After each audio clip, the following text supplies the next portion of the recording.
एक दिन की बात है। ठंड का समय था, घना कोहरा छाया था। सारे लोग जल्दी कार्यालय का काम खत्म करके घर की तरफ निकल रहे थे। नाना जी उस समय के बड़े अधिकारियों में से एक थे। वह उस समय के उच्च वर्ग के लोगों में एक आमीन का काम करते थे। रोज की तरह ही उस दिन काम खत्म होने के बाद घर के लिए अपनी गाड़ी से रवाना होने लगे।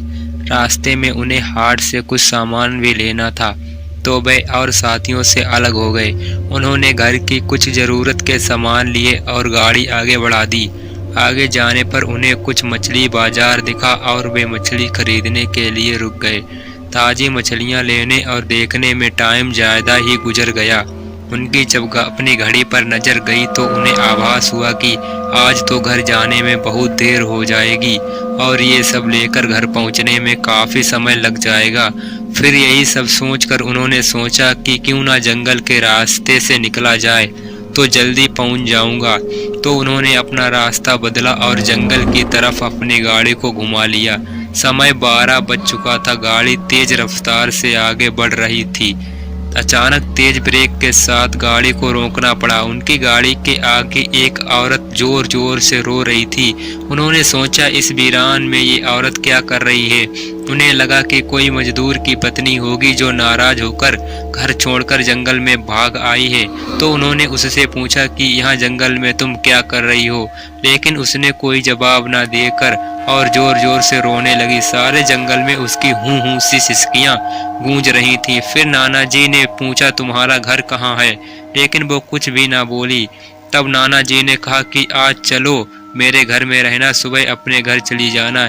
ये जंगल बहुत सारे जंगली जानवर से भरा है, रात भर यहाँ मत रुको।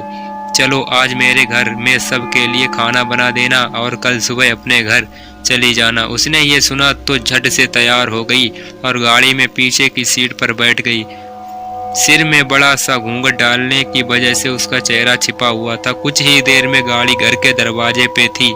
घर के लोग कब से उनकी राह देख रहे थे। गाड़ी रुकते ही पापा ने पूछा, आज तो बहुत देर हो गई और सारे लोग आ भी गए चुके। तब तक उन्होंने सारी बातें अपनी माँ को बताई और कहा कि आज खाना इससे बनवा लो, कल सुबह ये अपने घर चली जाएगी।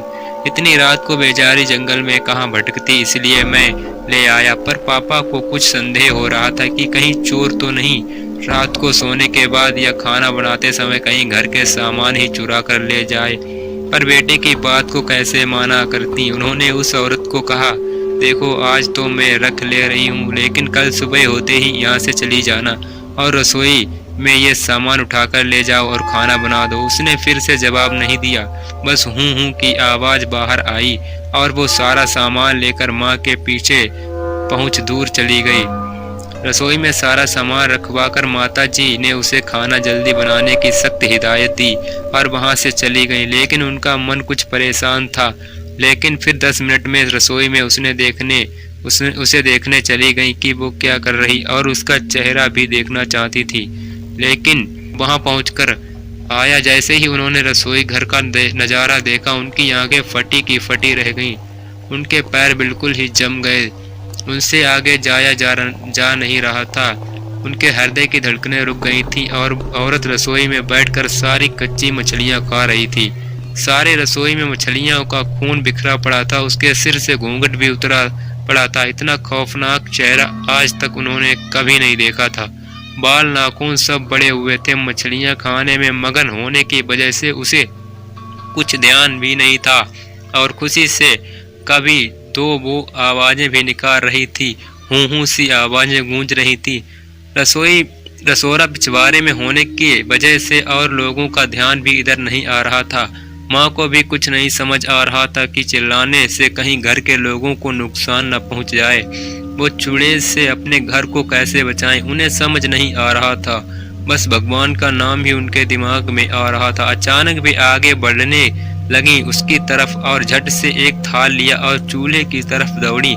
उस चुड़ैल की नजर भी पापा पर पड़ चुकी थी, सो वो भी कुछ सोचकर उठी अपनी जगह से। माँ कुछ भी देर नहीं करना चाहती थी। उन्हें पता था कि आज अगर जरा सी लापरवाही हुई तो अनहोनी हो जाएगी। उस चुड़ैल के कुछ करने से पहले ही उन्हें चूल्हे तक पहुंचना था और चूल्हे के पास पहुंचकर उन्होंने जलता हुआ कोयला थाल में भर लिया और चुड़ैल की तरफ लेकर जोर से फेंका। आग की जलन की वजह से वो अजीब सी डरावनी आवाजें निकालने लगी। अब तो उसकी आवाजें बाहर भी जा रही थीं। सारे लोग बाहर रसोई की तरफ भागे। वो चुड़ैल जोर जोर से हूँ जोर की आवाज निकाल कर रही थी और पूरे रसोई में दौड़ रही थी। माताजी को पकड़ना भी चाह रही थी, लेकिन अब सारे लोग रसोई में आ चुके थे। काफी लोगों की भीड़ देखकर वो औरत डर गई और लोगों की भीड़ को ठेलती हुई वो बाहर जंगल की तरफ भाग गई। और सारे लोग ये मंजर देखकर डरे सहमे से खड़े थे और मन ही मन माताजी की हिम्मत की दाद दे रहे थे। तो ऐसे छूटा चुड़ैल। तो आप